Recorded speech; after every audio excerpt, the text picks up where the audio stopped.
કહેવાય છે કે સેવા પરમો ધર્મ.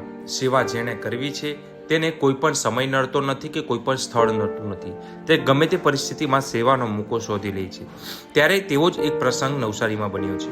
નવસારીના બે ભાઈઓ રોહિત સોનવણે અને જય સોનવણે, જે બે ભાઈઓ વર્ષોથી હેર સલૂનની દુકાન ચલાવે છે. ત્યારે એક વર્ષ પહેલાં તેમણે એક નવી હેર સલૂનની જે દુકાન છે તે બહુ મોટી વિશાળ નાખી હતી અને સારી એવી પ્રગતિ થઈ અને એક વર્ષ પૂર્ણ થતાં તેની ઉજવણી કરવાનું નક્કી કર્યું. ત્યારે હાલના સમયમાં ઉજવણી લોકો અલગ અલગ રીતે કરતા હોય છે, અલગ અલગ અંદાજમાં મિત્રોને પાર્ટી આપીને, પરિવાર સાથે કેક કટ કરીને, આ રીતને અલગ અલગ પ્રમાણે કરતા હોય છે.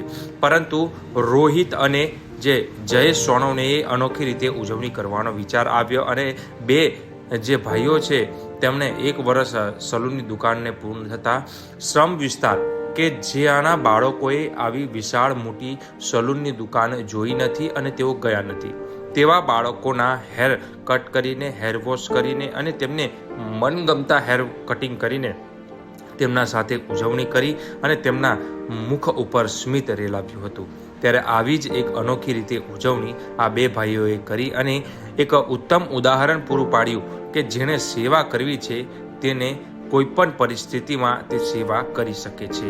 તો ચાલો જાણીએ કઈ રીતે તેમને આ સેવાનો વિચાર આવ્યો અને કેવી અનુભૂતિ થઈ.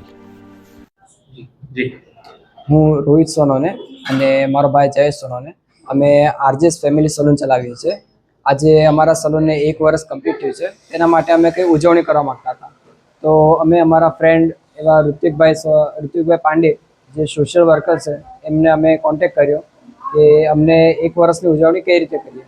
તો એમણે અમને કીધું કે ઘણા એવા જરૂરિયાતમંદ બાળકો હોય છે જે આવા મોટા સલૂનમાં નથી જઈ શકતા, તો એમના આપણે હેરકટ ને બધું કરીને એમને ઉજવણી કરીએ છીએ. કેવી ખુશી થઈ છે? અમને બહુ ખુશી થઈ છે આ બાબત પર. અને બધા નાના છોકરાઓની આવી સેવા કરીએ છીએ અને એક યંગ એન્ટરપ્રિનર તરીકે અમે સમાજને પણ એક મેસેજ આપવા માંગતા છે કે તમે પણ તમારા બિઝનેસ થ્રુ કે કોઈ પણ વસ્તુ થ્રુ તમે સમાજની પણ સેવા કરી શકો છો. આજે અમને બધા નાના બાળકો વચ્ચે રહીને એમના હેરકટ કરીને ખૂબ આનંદ થયો છે.